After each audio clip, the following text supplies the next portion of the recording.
건강 유의하시기 바랍니다. 자, 지금 예수님께서 예루살렘 성전이 무너질 것이다, 이렇게 말씀을 하셨죠. 자, 밤에 바람이 많이 불었습니다. 그래서 아침에 일어나 보았더니 담장이 한쪽 무너져 있습니다. 예루살렘 성전이 무너지는 것은 이런 식으로 무너지는 것이 아닙니다.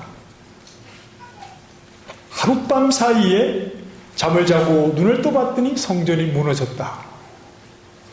지금 예수님께서 성전이 무너질 것에 대해서 돌 하나도 돌 위에 남지 않고 다 무너뜨려지리라, 이 말씀은 그냥 하룻밤 사이에 순식간에 이루어지는 이런 일을 말씀하시는 것이 아니라는 말입니다. 성전이 무너진다, 이 말씀은 심판이 임한다, 이런 말씀입니다. 돌 하나도 돌 위에 남지 않고 다 무너뜨려지리라, 이 말씀은 심판이 임한다는 말씀입니다. 지금 예수님은 심판에 대한 말씀을 하시는 것이고, 그래서 제자들이 예수님께 다가가서 그때가 언제입니까? 그리고 심판 때에는 어떤 징조가 있겠습니까? 라고 예수님께 묻는 것입니다. 여러분, 성경 가져오셨습니까? 잠깐 손으로 꼽아 놓으시고 마가복음 뒤에 있는 누가복음 19장으로 한번 가보십시다. 누가복음 19장, 성경을 안 가져오신 분들은 서운해하지 않으셔도 됩니다. 이따가 스크린에 나올 거니까요. 자, 누가복음 19장 43절과 44절 말씀, 여러분 한번 읽어보시죠. 시작. 날이 이를지라 내 원수들이 토둔을 쌓고 너를 둘러 사면으로 가두고 또 너와 및 그 가운데 있는 내 자식들을 땅에 메어치며 돌 하나도 돌 위에 남기지 아니하리니 이는 내가 보살핌 받는 날을 알지 못함을 인함이니라 하시니라. 자, 보살핌 받는 날이라는 이 글자 앞에 보면 1이라는 숫자가 있죠. 있습니까, 없습니까? 예, 그 2를 보시면 맨 밑에 보시면 뭐라고 되어 있습니까? 심판이라고 되어 있습니다. 자, 돌 하나도 돌 위에 남기지 아니하는 그 날이 어떤 날인지 모르느냐? 그 날은 보살핌 받는 날이다. 이 보살핌 받는다는 말은 심판, 이런 말입니다. 자, 심판이란 말은 영어로 이 단어를 보면 인스펙션이라는 말입니다. 인스펙션이 뭡니까? 조사하고 자세하게 살펴보는 것 아닙니까? 집에 새를 살면 늘 인스펙션을 당하잖아요. 인스펙션입니다. 인스펙션을 위해서는 누군가 와야 되겠죠? 누군가 와서 살펴보는 날입니다. 그래서 보살핌을 받는 날, 이 단어를 베드로전서 2장 12절에 이렇게 표현했습니다. 오시는 날이다. 보살핌을 받는 날은 하나님이 오셔서 자세하게 살피시는, 인스펙션 하시는 날이다. 이 날이 심판의 날이다. 이렇게 말씀하고 있는 겁니다. 자, 원수들이 토둔을 쌓고 너를 둘러 사면으로 가두었다. 실제로 이런 일이 있었습니다. 언제 있었습니까? 지금 이 당시로부터 약 600년쯤 전에 예루살렘 성이 무너질 때입니다.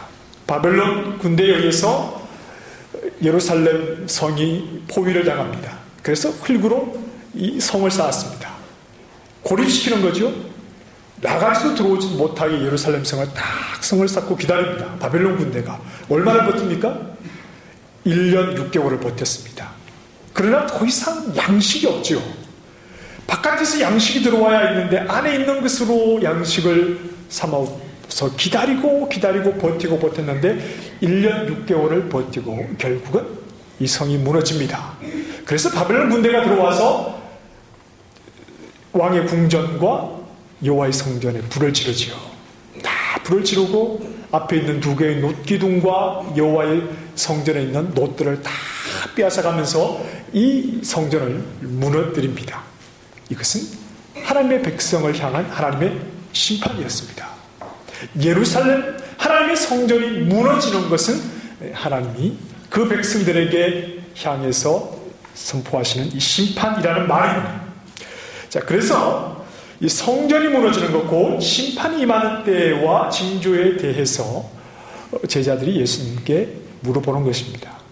그런데 여기에서 마가는 지금 하나님의 심판에 대한 메시지를 예수님께서 전하시고 그 심판에 대해서 제자들이 관심 가지고 그 때와 징조에 대해서 묻는 이 상황에서 예수님은 무엇에 관심을 가지고 계시는가 하는 것을 우리에게 힌트를 통해서 가르쳐 주고 있습니다. 자, 심판이 일어날 때 징조를 묻는 제자들에게 예수님은 무엇을 말씀하시는지 하면 특히 9절 이하의 말씀을 한번 잘 보시면, 다시 오늘 본문으로 돌아오셔서 9절 이하의 말씀을 보시면 반복되는 말씀이 있지요. 너희는 스스로 조심하라. 너희를 공회에 넘겨주겠고 너희를 회당에서 매질하겠으며 너희가 권력자들과 임금들 앞에 서리니, 그리고 11절 말씀에 너희를 끌어다가 넘겨줄 때에 그때에 너희에게 주시는 말을 하나 이는 너희가 아니요. 그리고 13절 말씀에 또 너희가. 심판의 때 심판의 징조를 묻는 자들에게 예수님께서 계속해서 강조하시는 말씀은 무엇입니까? 너희를, 너희에게, 너희가. 너희는 누굽니까? 누굽니까? 제자들이죠. 예수님은 심판의 때에 제자들을 강조하십니다.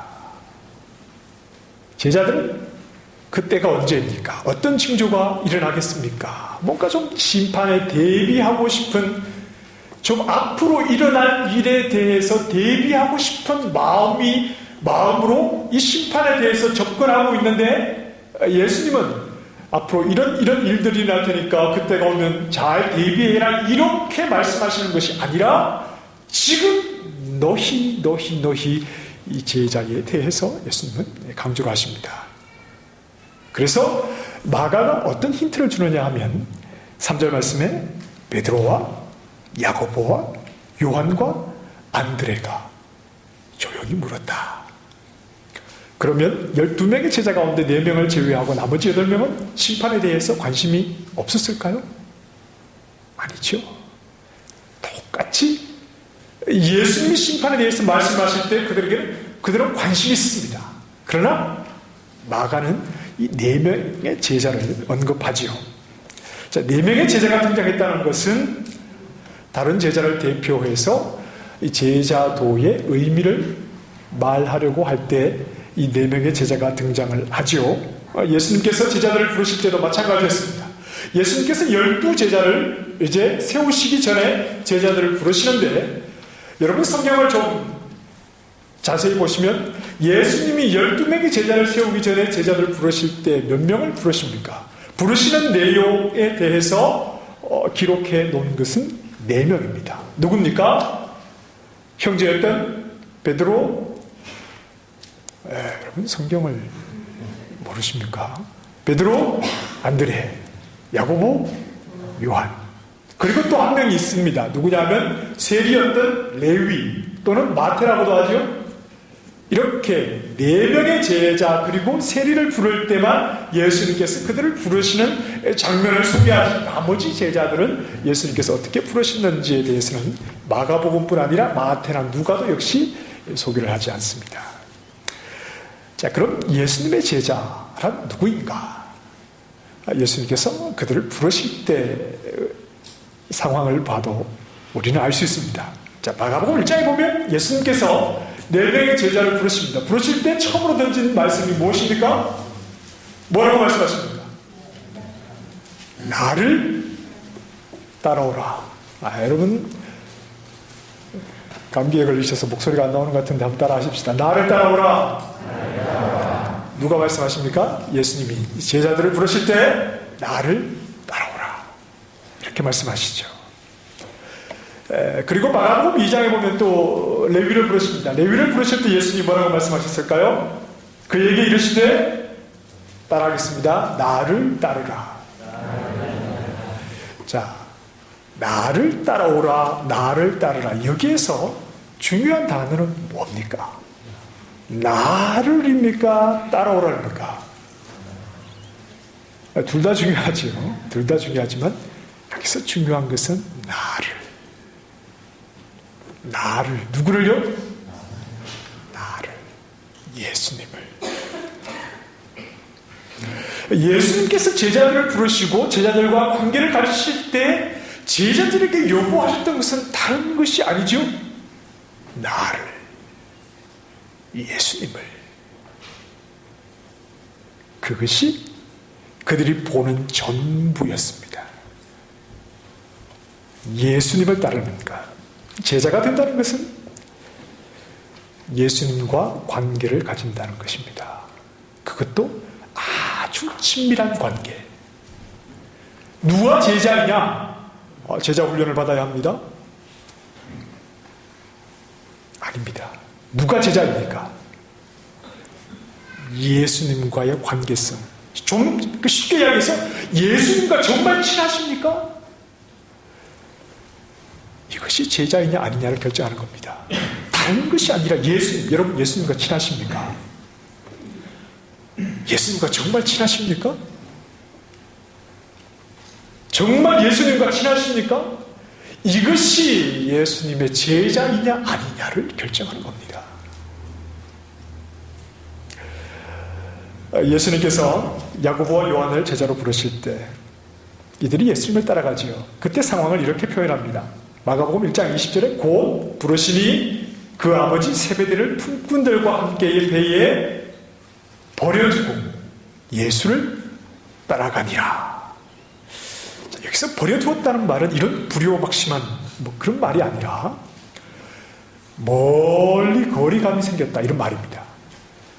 세베대를 버려두었다, 아버지를 버려두었다는 말은 멀리 거리감이 생겼다. 이 말에서 포기했다 이런 말도 나오기도 합니다만 멀리 거리감이 생겼다는 말입니다. 이 말은 상대적으로 좀 이해를 해야 하는데 아버지와 자식의 관계는 가까운 관계입니다. 그렇죠? 누구 다음으로 가까운 관계입니까? 부부 다음으로 가까운 관계입니다. 부부보다 더 가까운 관계는 없어요. 시아버지, 시어머니가 이 속에 들어가려고 하면 안 돼요. 부부보다 더 가까운 관계는 없죠. 아버지와 아들의 관계는 가까운 관계입니다. 그러나 멀리 거리가 생겼습니다. 상대적으로. 이 말은 아버지와 관계보다 더 가까운 관계가 있다는 말이죠. 누굽니까? 누굽니까? 예수님이죠. 예수님과의 관계가 가장 가깝기 때문에 그 관계에 비교하자면 이 거리가 생긴다는 말입니다. 자, 그렇다면 당신이 예수님의 제자입니까? 아닙니까? 이 질문은 당신은 구원받았습니까? 이 물음보다는 당신은 예수님을 사랑하고 예수님을 따라가고 있습니까? 예수님과 정말 친한 사람입니까? 이렇게 질문을 하는 것이 옳겠죠. 우리에게 구원의 확신이 좀 흔들리는 이유는 내가 무엇에서 구원의 확신을 얻어야 하는지에 대한 기준이 모호하기 때문입니다. 나는 구원의 확신이 있느냐 없느냐? 여기에 대해서 어떨 때는 막 금요일날 밤에 와서 기도할 때 기도가 잘 될 때는 구원의 확신이 있는 것 같기도 하다가 그냥 좀 믿음이 연약해지면 구원의 확신이 없는 것 같기도 하고. 무엇을 기준으로 우리가 구원의 확신을 가집니까? 열심히 봉사하는 겁니까? 내가 열심히 주님을 위해서 봉사하면 나는 구원을 얻은 사람입니까? 내가 기도해서 얼마나 기도 응답을 많이 받았느냐, 응답받은 것을 많이 나열할수록 구원에 가까운 것입니까? 아니면 내가 얼마나 큰 은사를 받았느냐, 그 은사의 크기가 우리의 구원을 결정하는 것입니까? 아니면 내가 이 땅에서 얼마나 복을 많이 받고 사느냐, 이것이 우리에게 구원을 말해주는 것입니까? 그런 건 아니죠. 무엇이 우리에게 구원의 확신을 주는 것입니까? 어떨 때 나는 구원받은 사람이라는 것을 확인할 수 있습니까? 그것은 내가 예수님을 사랑하고 있느냐? 이건 제 말이 아니라 사도 바울이 여러 교회들에게 복음을 다시 한번 확인하면서 전하는 메시지입니다. 무엇이 구원의 근거냐? 예수님을 사랑하고 있느냐? 예수님을 따라가고 있느냐? 나를 따라가고 있을 때 그 예수님을 목적으로 하고 살아가고 있느냐? 이것이 구원받았느냐, 구원받지 못했느냐를 결정하는 분명한 기준입니다. 여러분, 예수님을 사랑하시죠? 예. 예수님을 사랑하시죠? 예수님을 더 사랑하고 싶으시죠? 예수님 사랑하십니까? 예수님 말고 사랑할 게 뭐가 있어요? 예수님 사랑하시죠? 제가 가끔씩 말씀을 드리는데 나에게 가장 가까운 인격은 아내가 아니죠. 남편이 아닙니다. 부모나 자식도 아닙니다. 나에게 가장 가까운 인격은 우리 예수님입니다. 그렇죠? 바울이 이런 말을 합니다. 제가 아멘을 강요하는 것 같은데 하기 싫으시면 안 하셔도 돼요. 예, 하기 싫으시면 안 하셔도 됩니다. 그러나 아멘 할 때는 좀 크게 아멘 하십시오. 교회 안에서 아멘 안 하면 어디에 가서 아멘 합니까? 화장실에서 아멘 하십니까? 자, 바울이 이런 말을 합니다. 고린도전서 7장 5절에서 남편과 아내의 관계를 말하면서 서로 분방하지 말라 이렇게 말하죠. 이 말은 이 고린도 교회는 좀 이렇게 음란의 문제가 있었기 때문에, 이 음행의 문제가 있었기 때문에 음행의 문제를 피하기 위해서 서로 분방하지 않는 것이 좋다, 이런 의도로 이런 말을 합니다. 자, 그러나 서로 분방하지 말라, 다만 기도할 틈을 얻기 위해서 합의상 얼마 동안은 하되 다시 합하라 이렇게 말합니다.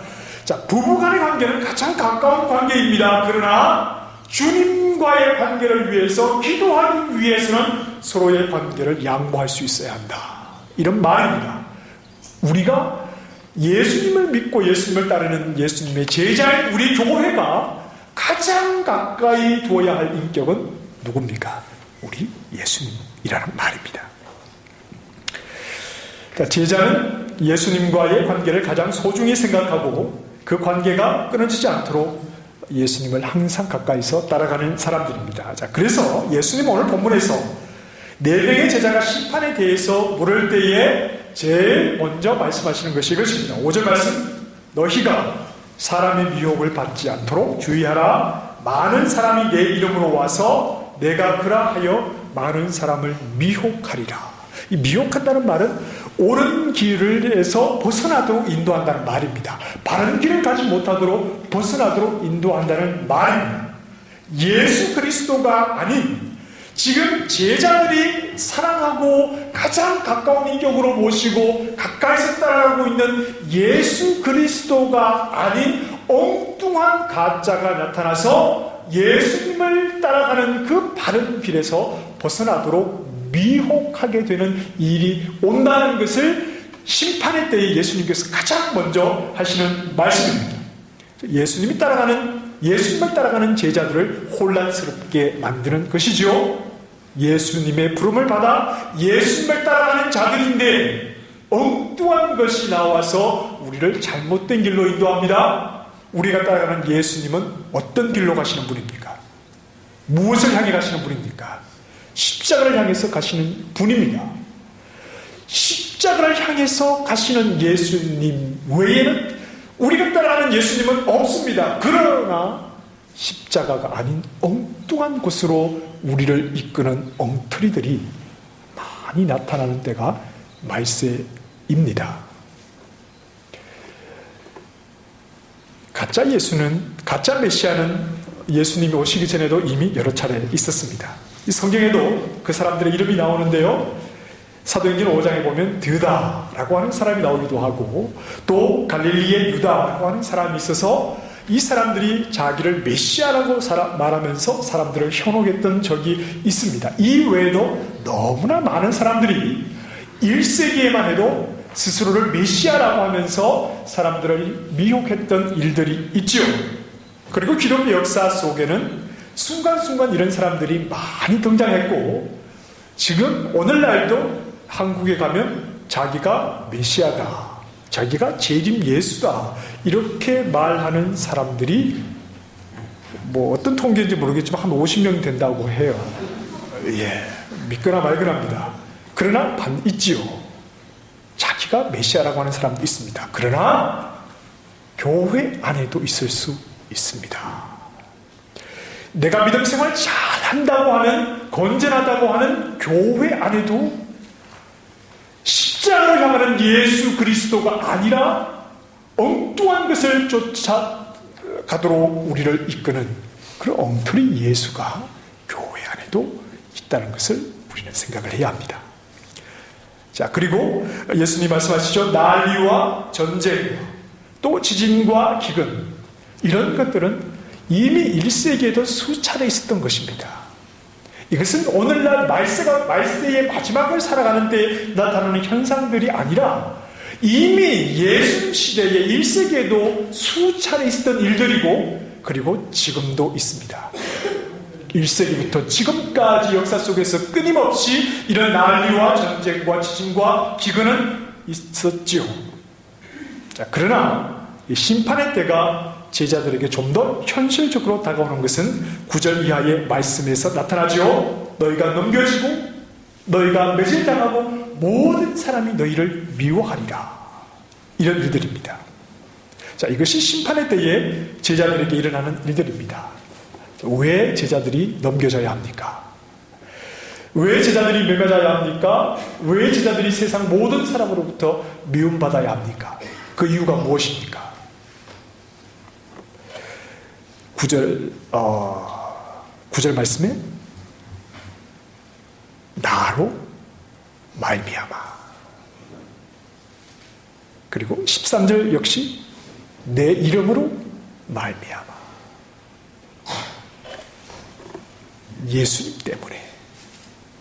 예수님 때문에 넘겨짐을 당하고 고난을 당하고 박해를 받고 미움을 받고 손해를 보고 목숨까지 잃게 되는 일들이 예수님 때문에 일어납니다. 그렇다면 지금 예수님이 말씀하시려고 하는 게 뭡니까? 심판의 때가 찾아오니까 그때가 이런 징조가 있으니까 그때는 조심해라. 아니요. 그런 징조는 이미 있어 왔습니다. 그리고 지금까지 그런 징조는 계속해서 있습니다. 그러나 그때 너희는 넘겨지고 매맞고 미움 받을 것이다. 누구 때문에? 나 때문에. 나 때문에. 예수님께서 여기서 강조하는 것은 심판의 징조에 대해서 말씀하시려고 하시는 것이기보다는 나 때문에 너희가 여전히 제자로 살아가고 있느냐, 이것을 지금 강조하시는 겁니다. 자, 예수님의 이유입니다. 나로 말미암아, 내 이름으로 말미암아. 자, 예수님의 제자들에게는 예수님 때문에 이것보다 더 큰 이유는 없습니다. 예수님 때문에면 모든 것을 할 수 있고, 예수님 때문에면 모든 것을 참을 수 있고, 예수님 때문에면 모든 것을 견딜 수 있어야 하는 것이 제자의 모습이라는 말입니다. 왜냐하면 예수님이 그렇게 하셨기 때문이죠. 9절 말씀에 사람들이 너희를 공회에 넘겨주겠고 너희를 회당에서 매질하겠다. 누구의 모습입니까? 이건 십자가의 길을 가기 위해서 고난당하신 예수님의 모습이었습니다. 그래서 마가복음 10장 33절에서도 인자가 대제사장들과 서기관들에게 넘겨지매 그들이 죽이기로 결의하고 이방인들에게 넘겨주겠고 그들은 능욕하며 침뱉으며 채찍질하고 죽일 것이다. 이 예수님이 십자가를 향해서 가신 길이 제자들에게도 요구되는 것입니다. 그리고 또 말씀하죠. 또 너희가 권력자들과 임금들 앞에 서리니, 마가복음 15장 1절에 예수를 결박하여 끌고 가서 빌라도에게 넘겨주니, 심판받기 위해서 권력자 앞에 서게 되는 것, 이것 역시 예수님의 모습이었습니다. 10절 말씀. 복음이 만국에 전파되어야 한다. 예수님 자신이 복음이신 자기 자신을 전파하셨고 그의 제자들 역시 예수 그리스도를 만국에 전파하는 이 일들, 바로 예수님이 하신 일들이 제자들을 통해서도 이루어지는 것입니다. 결국 제자들이란 예수님을 따라가는 사람들이지요. 그들을 부르신 예수님을 목적으로 하는 사람들입니다. 예수님을 목적으로 하는 사람들이죠. 예수님을 따라가고 예수님을 사랑하여서 그렇게 마음속에 계신 예수님이 가신 그 길을 함께 걸어가는 사람들이 바로 제자들입니다. 예수님과 친한 사람, 예수님을 잘 아는 사람, 예수님을 사랑하는 사람, 예수님을 목적으로 하는 사람. 그래서 예수님과 함께 그 뒤를 쫓아 길을 가는 사람, 바로 예수님이 삶의 모든 이유가 되어서 사는 사람들입니다. 예수님이 가장 큰 사실이 되는 사람이죠. 나에게 가장 큰 사실은 예수님인 사람입니다. 표현이 좀 모호하지만 예수님이 나의 전부인 사람입니다. 예수님은 그 무엇과도 거래할 수 없고 그 무엇과도 바꿀 수 없고 포기할 수 없는 나의 모든 것이 되는 사람, 이 사람이 제자입니다. 예수님 때문에 걷는 길은 대접받는 자리가 아닙니다. 넘겨지는 자리요, 매질을 당하는 자리고 모든 사람에게 미움을 받는 자리입니다. 그럼에도 예수님을 포기하지 않는 것은 예수님보다 더 귀한 것을 발견하지 못했기 때문이지요. 예수님보다 더 사랑할 만한 대상을 발견할 수 없기 때문입니다. 자, 끝까지 예수님만 따라가는 훌륭한 신앙의 선배가 우리에게는 있습니다. 1944년에 소천하신 주기철 목사님입니다. 그분의 마지막 설교로 알려진 기도가 감옥에서 늘 기도해 오시던 5가지 기도의 제목, 그래서 5종목의 나의 기원이라는 제목으로 알려진 설교가 있습니다. 5가지 가운데 한 가지를 좀 소개를 하려고 합니다. 첫 번째, 본인의 기도요, 교회에 설교하면서 성도들에게 부탁했던 것은 죽음의 권세를 이기게 하여 주시옵소서, 이것이었습니다. 중간중간 좀 제가 생략을 하고 말씀을 드립니다. 물은 숨쉬는 인생은 다 죽음 앞에서 떨고 슬퍼합니다. 죽음이 두려워 의를 버리며 죽음을 면하려고 믿음을 버린 사람들이 얼마나 많습니까?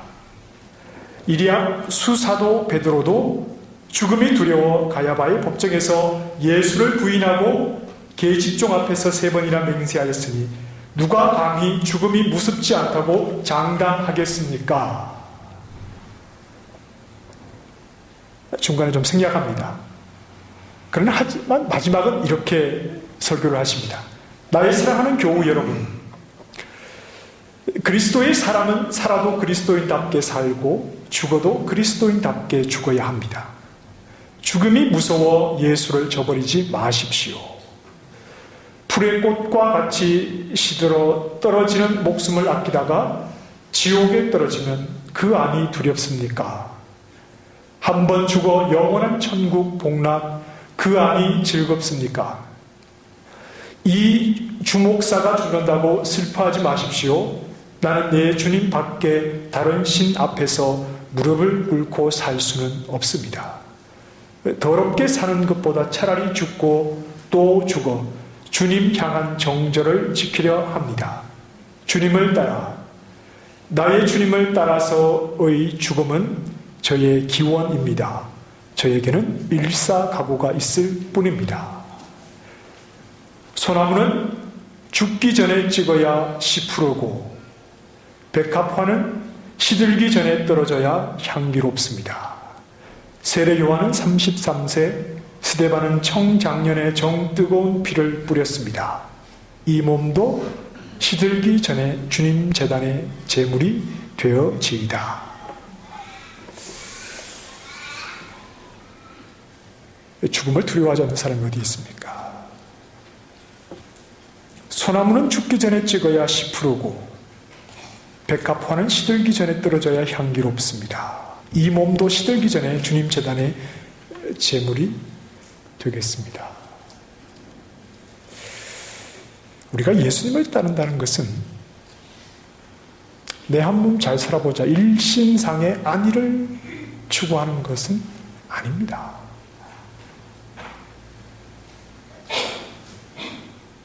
이 땅에서 잘 먹고 잘 살고 누리는 것, 그 뒤에 과연 십자가가 있을까요? 그저 이 땅에서 어떻게 하면 마음 편하게 좀 살아갈 수 있을까? 스트레스 받지 않고. 그것도 아닙니다. 우리가 예수님을 따른다는 것은 사느냐 죽느냐의 문제입니다. 예수님 때문에 내 한 목숨을 바칠 수 있겠느냐? 이 인생보다 더 큰 질문 앞에 고민하고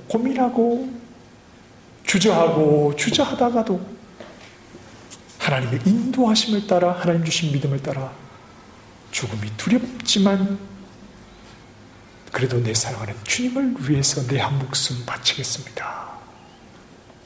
도와주십시오. 이 마음을 가지고 살아가는 것이 제자의 모습이죠. 죽음이 많이 두렵지만 그래도 내가 사랑하는 예수님을 포기할 수는 없습니다. 이것이 예수님을 따라갔던 제자들의 한결같은 고백이었고 또 1세기 이 마가의 복음서를 읽는 로마에서 고난당하며 피를 흘려 목숨을 잃어갔던 순교자들이 갔던 길이기도 합니다. 오늘도 우리 그 제자들의 말씀을 읽고 이 말씀을 읽고 순교길을 갔던 우리 신앙 선배들이 읽었던 복음서를 여전히 읽어 나가면서 우리는 그저 내 한 몸 어떻게 하면 편할까 이런 것을 생각하고 있으니 과연 우리는 미혹된 사람은 아니겠습니까?